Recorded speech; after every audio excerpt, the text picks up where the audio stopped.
Nosso segundo bimestre, as claras com diencéfalo. Nós vimos até agora estruturas que eram correspondentes à área mais externa encefálica, chamada de teleencéfalo. Os sulcos, os giros e uma estrutura bem profunda que inclusive tinha um outro aspecto morfológico que era o corpo caloso. Até lá, visualmente e topograficamente, nós tínhamos uma diferença tecidual do corpo caloso para as outras áreas ali, hemisféricas e lobares. Isso era óbvio. Então nós vimos tudo praticamente de teleencéfalo e muitas dessas correlações telencefálicas. E agora nós veremos do diencéfalo. O diencéfalo é uma massa centralizada. Se vocês notarem aqui, morfologicamente, sob transparência desse crânio, dá para notar que é um córtex sagital, uma vista medializada, e toda essa área achurada em vermelho aqui, pintadinha, é o nosso diencéfalo. Estruturalmente ele tem várias sintopias, várias conexões. Ele está próximo de estruturas que inclusive nós já vimos exaustivamente nas aulas até agora. O diencéfalo está próximo superiormente a uma região chamada de fornix, vocês já viram. O diencéfalo está inferiormente posicionado e entrando com o limite inferior o contato com o mesencéfalo. Esse diencéfalo aqui está em contato inclusive com estruturas que vocês viram que eram os núcleos da base, como a cápsula interna, como as estruturas ali adjacentes. Inclusive a cápsula interna é o limite. O joelho da cápsula interna, aquele bumerangue, o vértice da cápsula interna, ele faz conexão com o diencéfalo. Então essas são as relações das quais a gente se apropria para analisar o diencéfalo. O diencéfalo então traz como limites um limite superior à região do fórnix, a região fornical. Recordam-se que tinha o corpo caloso por cima, uma vírgula grande, comissural, e o fórnix por baixo, que era uma via mista, associativa e comissural. Pois então, é o fórnix que superiormente faz face com o diencéfalo. E abaixo, como limite inferior, o mesencéfalo, primeira estrutura mais proximal do tronco encefálico. Então, eu tenho como limite superior do diencéfalo a região de fórnix, tenho como limite inferior do diencéfalo a região de mesencéfalo, tenho como limite anterior a área aqui, ó, da região cingulada, do córtex cingulado. Então, o córtex cingulado anterior, ele tem conexão aqui na extremidade anterior do diencéfalo. Além disso, eu tenho uma área inferoanterior, essa área aqui, que pertence inclusive ao diencéfalo, é uma área de junção de um eixo que vocês falarão sobre ele e, lógico, entrarão em contato a vida toda clínica, que é o eixo aqui endócrino, não é? Neuroendócrino, entre a parte neural e a glândula hipofisária. O eixo neuroendócrino, parte dele é integrativa da região diencefálica, uma área que nós chamamos de haste infundibular, o infundíbulo. Então, sendo assim, o infundíbulo aqui é uma haste de ligação dessa glândula muito importante, que é essa glândula hipofisária, que aloja anteriormente região de adeno e posteriormente neurohipófise. Essa haste infundibular é a última estrutura antero-inferior do diencéfalo. Então esses são os limites da massa diencefálica.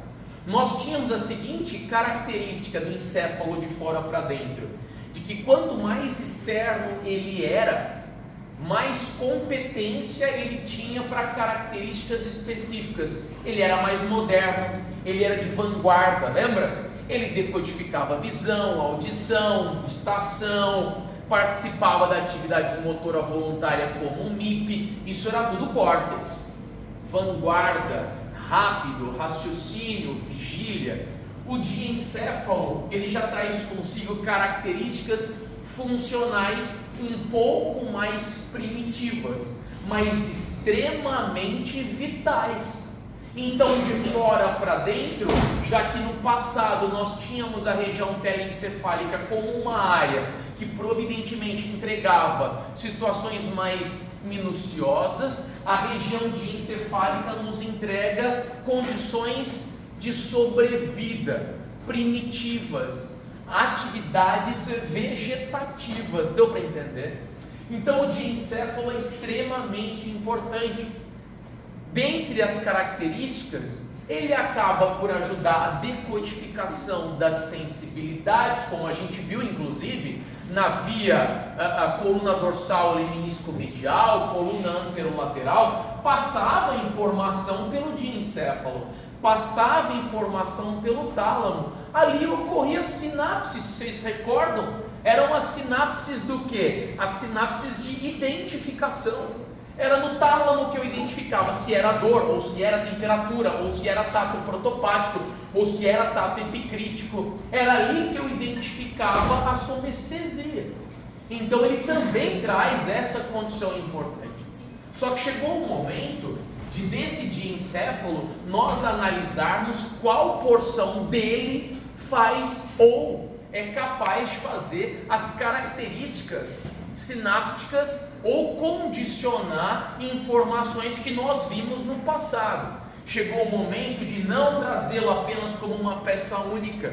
Chegou o momento agora de nós destrincharmos em pequenas porções, e dessas pequenas porções, outras porções menores dentro de cada uma delas, menores, que eu citei anteriormente.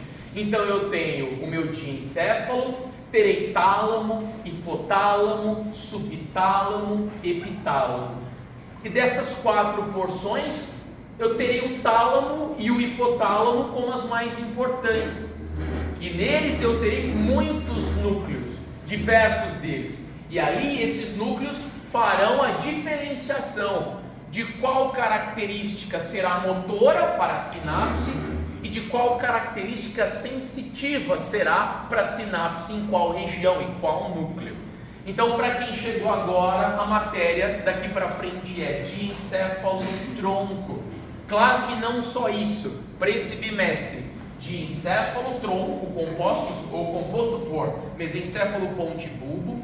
Além disso, nós temos que entender sobre as vias dos sentidos especiais e também dos pares de nervos cranianos, onde em cada área dessa há um núcleo dos pares de nervos cranianos, onde fica o núcleo do óculo motor, onde fica o núcleo do abducente, onde fica o núcleo do trigêmeo, aliás, núcleos do trigêmeo, 2 sensitivos e um motor, onde é que fica o núcleo do hipoglosso, onde é que fica o núcleo do glossofaríngeo, onde é que fica o núcleo do facial.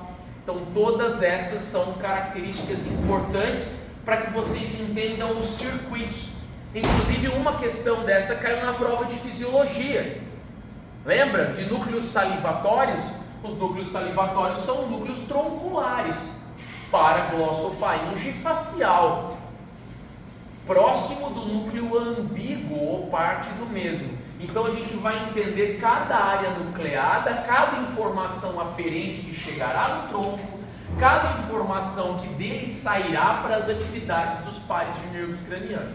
Então, além de diencéfalo, além de tronco encefálico, nós não tivemos tempo e nós teremos que achar esse tempo agora no segundo bimestre para dar imagem em tomografia computadorizada do teleencéfalo que ficou para trás e tomografia computadorizada e ressonância do diencéfalo.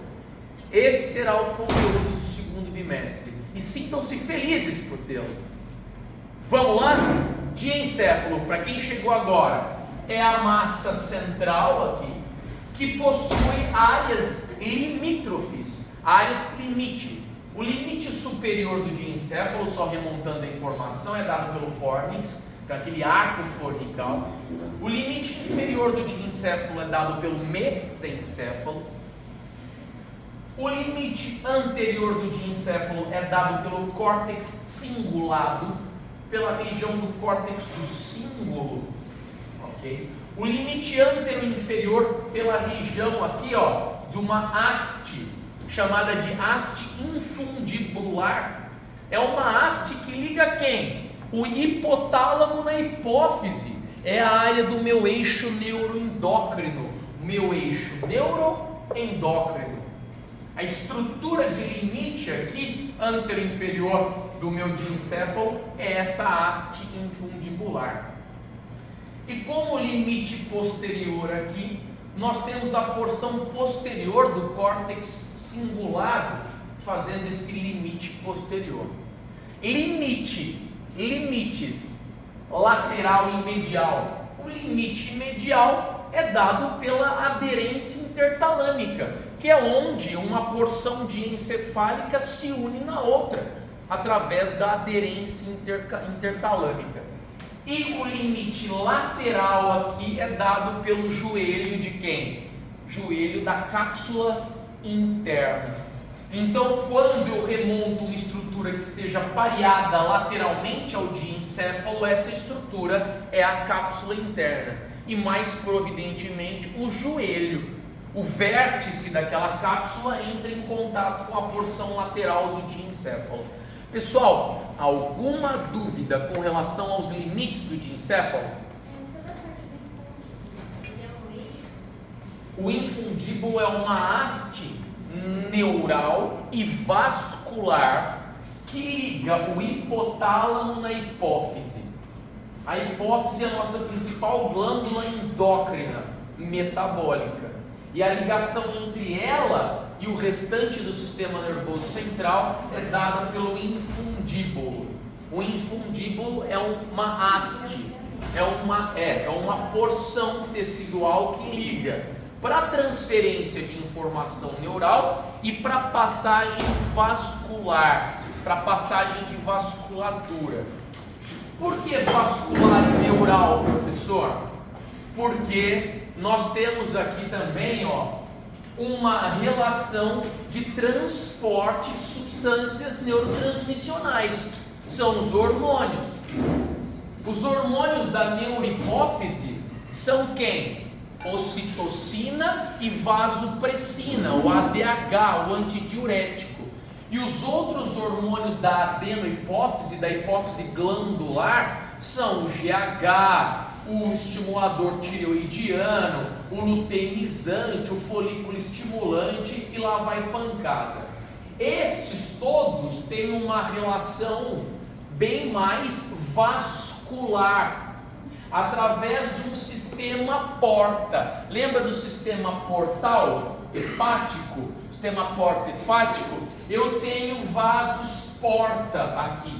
Então, as unidades pré-hormonais produzidas no hipotálamo vão do sistema porta hipofisário para a hipófise. Ou seja, os hormônios que são produzidos, os pré-hormônios que são produzidos no hipotálamo, são transferidos para a maturação na hipófise glandular via sistema portal. Enquanto os dois outros hormônios que eu citei, não é aula de endócrino, mas já estou adiantando. Enquanto os dois outros hormônios que eu citei, a ocitocina e a vasopressina, que é o ADH, não usam do sistema portal, usam do sistema neural. São transportados pela inervação e não pela vascularização. Deu para entender? Por isso que um conjunto de hormônios, ele tem que ser normalmente o que? Maturado em células da hipófise glandular. Por isso que essa hipófise é formada por glândula. Enquanto os outros hormônios, eles já vêm prontos do hipotálamo. A ocitocina já é feita e é pronta no hipotálamo. O ADH, o antidiurético, a vasopressina, qualquer que sejam os nomes, ela é pronta no hipotálamo. Então ela desce por um eixo neural. Sim ou não? Pessoal, alguma dúvida da localização do diencéfalo? Alguma dúvida das relações sintópicas desse diencéfalo nessa porção central? As relações ali de limites do diencéfalo? Creio que não. Chegou o momento agora de nós diferirmos esse diencéfalo em porções um pouco menores. Então vamos a elas. Só para mostrar essa figura, a outra estava meio nebulosa por sob transparência. também é um córtex sagital, uma vista medializada, com informações também muito importantes. Olha só, eu tenho essa área como sendo o tálamo, essa área como sendo o epitálamo, ou seja, o epitálamo fica onde? Para trás do tálamo. O tálamo é toda essa massa ovoide aqui, ó. Esse é o tálamo.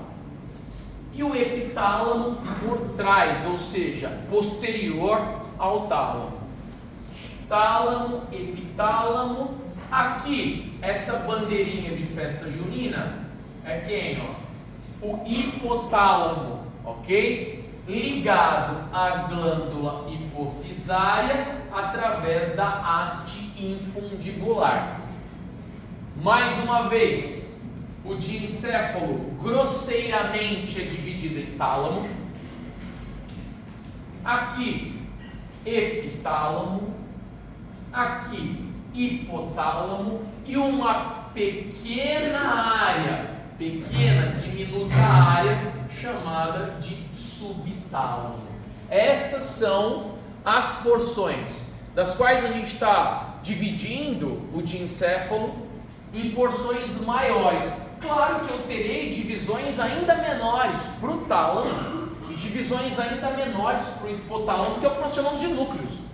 São os núcleos talâmicos e os núcleos hipotalâmicos. Por enquanto é isso: tálamo, epitálamo, subtálamo e hipotálamo. O hipotálamo com uma relação intrínseca com a glândula hipófise, o tálamo com ligações incríveis, não é? Quase enumerárias, nós vamos falar quais são. O epitálamo com uma ligação importante com a região parihipocampal e o subtálamo com ligação mesencefálica. Ok? Tudo bem? Ligação mesencefálica. Olha aqui, ó, está em contato com a região do mesencéfalo. Tá? Vamos analisar a região talâmica.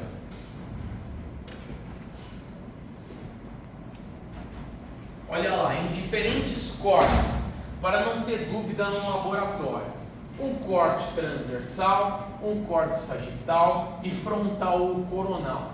Tudo que está circulado aí é diencéfalo. Começando com esse corte para fazer um contraponto com a estrutura que estava achurada em verde. O que eu tenho? Corpo caloso, o fórnix, o septo pelúcido. Dá para ver muita coisa que inclusive ali foi matéria de prova do bimestre passado. Aqui eu tenho então a área do meu diencéfalo. Aqui é mesencéfalo, aqui é ponte, aqui é bulbo, aqui é duto mesencefálico, quarto ventrículo, vocês já sabem, colículo superior, colículo inferior. Então essa área é uma área ali diencefálica, na qual a gente vai dissecando e depois vendo as funções das sub-áreas. Num corte transversal, se vocês notarem, ó, eu tenho toda essa área aqui, ó, como sendo a cápsula interna, e essa área aqui, ó, uma área diencefálica. Então, diencéfalo esquerdo, diencéfalo direito, a conexão entre eles através da aderência intertalâmica. Então, dá para notar que é uma área formada majoritariamente de corpos de neurônios, conjuntos de corpos neuronais. É uma área extremamente pensante, onde as sinapses aí são muitas. E nós vamos ver de que cunho são essas sinapses. Então, além do sagital e do transversal, uma imagem no corte frontal ou coronal. Dá para notar o corpo caloso aqui, de maneira comissural ligando os hemisférios, a fissura longitudinal aqui, e dá para notar as massas aqui, de lado a lado, as massas da região diencefálica, tá? Que se encontram na glândula o quê? Hipofisária. Natural que eu tenha apenas uma hipófise e ambas as porções antero-inferiores se encontram na haste hipofisária. tá? No infundíbulo, como a gente chama. Então não dá para dizer que não sabe onde fica o diencéfalo de uma maneira geral, tanto num corte transversal, quanto num corte sagital, quanto num corte frontal ou coronal. Ok? Lembrando, ventrículos laterais, lembrando, região de terceiro ventrículo, olha lá. Né? Lembrando que caiu na prova, limites laterais desse terceiro ventrículo eram quem? As massas talâmicas, essas massas mais aqui acastanhadas e centralizadas, medializadas. Tá? Vamos falar um pouco sobre as ações desse tálamo. Vamos lá. Falando um pouco sobre o tálamo. De maneira geral, o que o tálamo realiza de maneira organizacional? O que ele organiza? Ele organiza a sensibilidade, ele organiza a motricidade, ele faz parte, junto com o hipotálamo, do controle da temperatura corporal, um centro como se fosse um relé biológico, como se fosse um termostato biológico junto com o hipotálamo. Então ele faz a regulação de diversas condições, motora, sensitiva, térmica, mas cada área desse tálamo age de uma maneira específica. Para isso a gente tem que entender sobre as distribuições nucleares ou nucleadas do tálamo. O tálamo é muito bonitinho assim, só que ele é subdividido em porções, que são chamados de grupos. O tálamo possui 3 grupos. Um grupo chamado de grupo anterior, um grupo chamado de grupo medial e outro grupo chamado de grupo lateral. Tem uma figura que tem uma distribuição colorimétrica importante e interessante, é fácil, mas didática. O grupo anterior amarelinho, o medial azulzinho e o lateral vermelhinho. Olha aqui, ó. Vê se eu tenho uma outra imagem. Pode ser essa mesmo. Esse está em verde, mas não tem problema. Olha só, isso é um tálamo. A porção anterior do tálamo, aqui ó, veja, é chamada de tubérculo anterior do tálamo, ou tuberosidade anterior do tálamo. Porque o tálamo, vejam só, o tálamo é uma massa ovoide. Então, do nosso diencéfalo, entre tálamo, hipotálamo, epitálamo e subtálamo, nós estamos vendo quem agora? O tálamo. É a primeira estrutura do diencéfalo, é o tálamo. Massa ovoide central, aqui é anterior, aqui é posterior do tálamo. Essa região é chamada de tubérculo anterior do tálamo. E a porção posterior é chamada de pulvinar do tálamo. O rabinho do tálamo é o pulvinar do tálamo. Então eu tenho um tubérculo anterior, em alguns livros traz como cabeça, mas o Machado não, traz como tubérculo ou proeminência anterior do tálamo. E o rabinho do tálamo é o pulvinar do tálamo. Não é segredo para ninguém que essa região é a região de aderência intertalâmica, que faz a junção de um tálamo com o outro no córtex sagital mediano. Só que eu preciso melhorar essa subdivisão, e eu faço através de grupos. E para eu fazê-lo através de grupos, diga, aqui, tubérculo anterior do tálamo.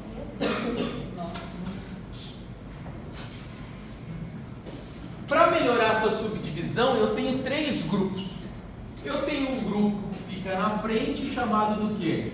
Grupo anterior. Eu tenho um grupo que fica para a lateral, chamado de grupo lateral, e aqui o grupo medial. E dividindo esses grupos, não tem um Y, tem uma estrutura em formato de Y aqui. Essa estrutura é um resquício da cobertura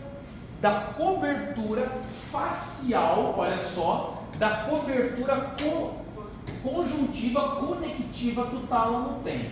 O tálamo tem uma membrana conectiva que o reveste. Só que essa membrana conectiva, ela não o reveste apenas externamente. Aí não dá para ver a membrana externa, tá? Mas ele tem uma membrana externa de tecido conectivo. Reveste toda essa massa ovoide. Só que ela não reveste só por fora. Ela tem um resquício de membrana que passa por dentro do tálamo e forma o que a gente chama de lâmina medular interna. Então, o que vem a ser a lâmina medular interna? A lâmina medular interna é um resquício de tecido conectivo de um envoltório talâmico que adentra a massa talâmica e o subdivide em 3 porções: em um grupamento anterior, em um grupamento lateral e em um grupamento medial. Ok? Tudo bem até aí?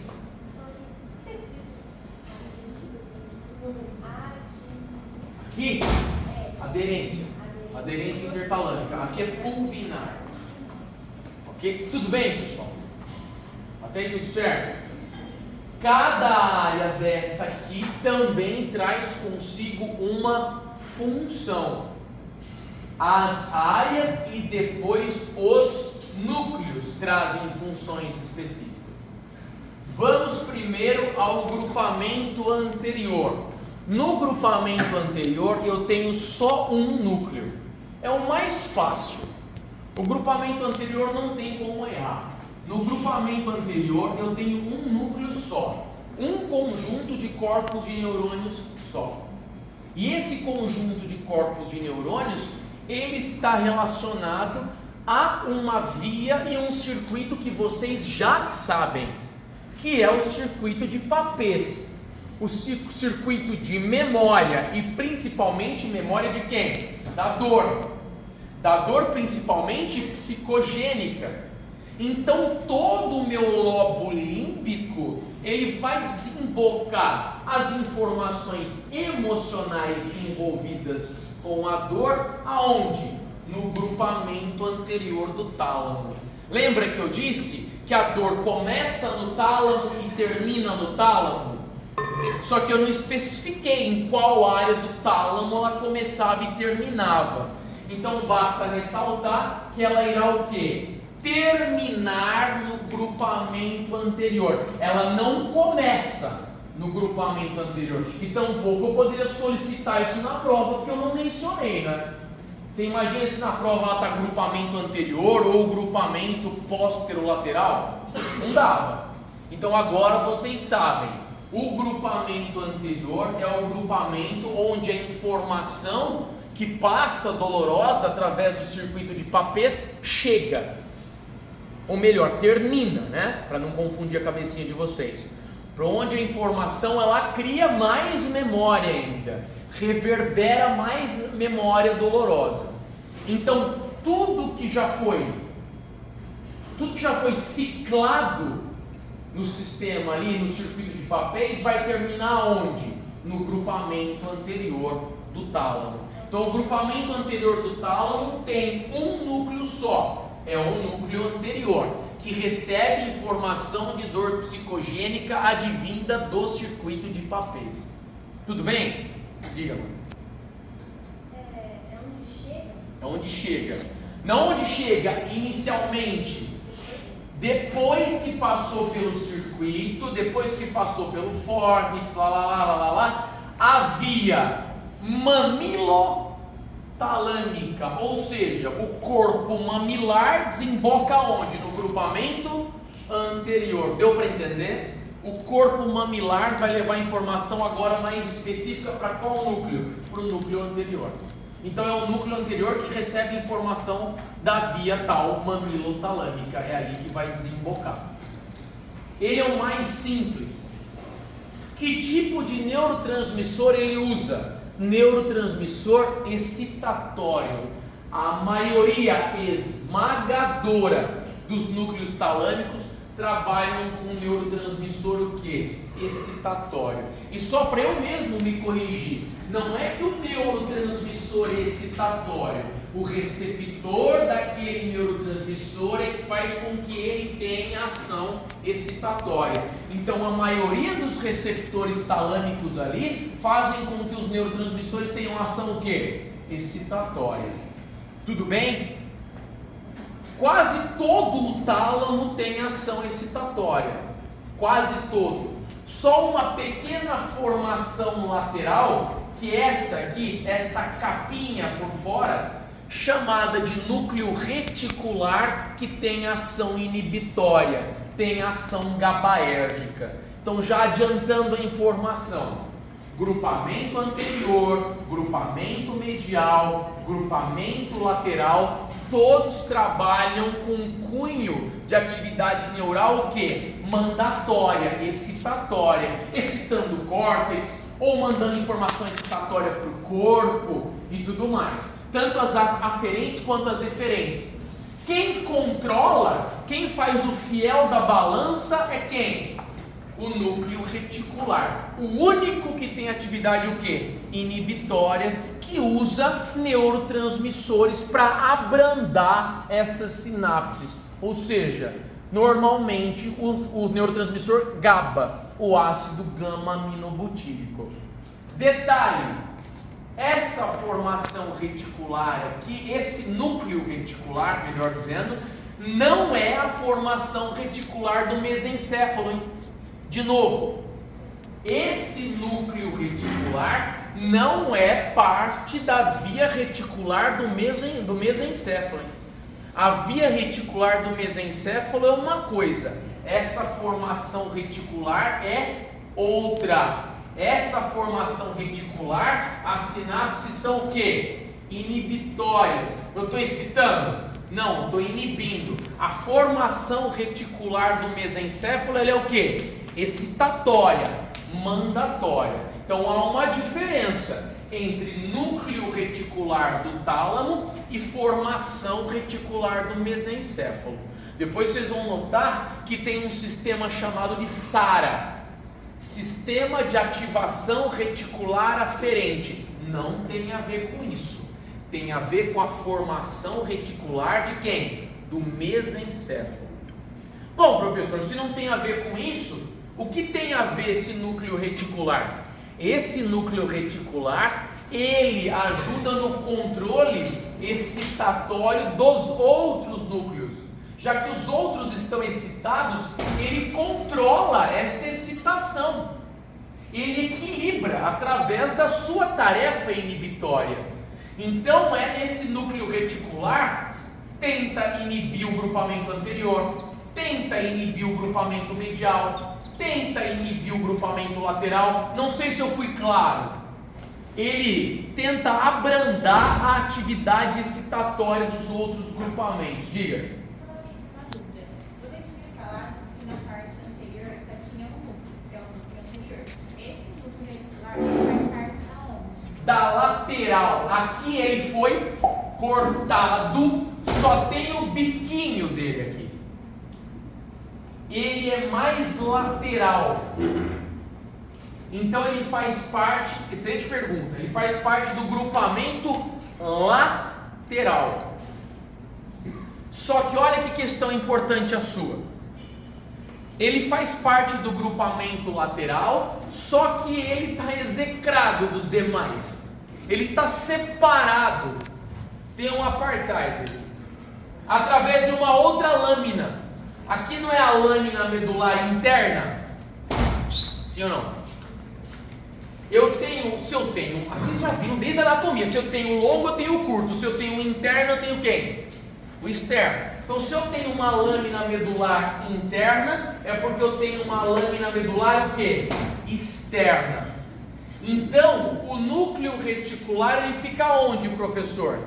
Para fora, externamente, a lâmina medular externa. Sim ou não? Respondido? Tá? Ele faz parte do grupamento lateral, mas para fora, externamente, a lâmina medular externa. Então, quantas lâminas eu tenho no tálamo? 2. Uma em formato de Y, dividindo em grupamento anterior, medial e lateral, e uma outra lâmina que percorre toda a extensão do tálamo na superfície mais lateral, que divide o grupamento lateral da minha área de núcleo reticular, que eu não posso desconsiderar que seja parte do grupamento lateral, só que ela é dividida, e tem que ser dividida, porque ela tem uma outra produção neurotransmissional, produção de neurotransmissores que terão cunho o quê? Diferente de todos os outros, que é a produção de neurotransmissor que vai ter ação inibitória e não excitatória. Tudo bem, pessoal? Por favor, me interrompam, se necessário, tá? Parando toda hora faz sentido. Ok? Beleza? Vamos continuar? Claro que vamos. Tudo bem? Grupamento anterior é a área que recebe a informação da via mamilotalâmica, informação de dor psicogênica, ótimo, do circuito de Patese. Vamos agora trabalhar com essa área do grupamento medial. O grupamento medial tem núcleos medianos e núcleos mediais. Qual a diferença, professor? O núcleo mediano está no córtex sagital mediano e os núcleos mediais estão um pouquinho lateral. Vocês viram isso para prega aqui, lembra? Prega mediana, pregas laterais e tudo mais, mediais e laterais. Então, nessa porção de grupamento medial, eu tenho quem?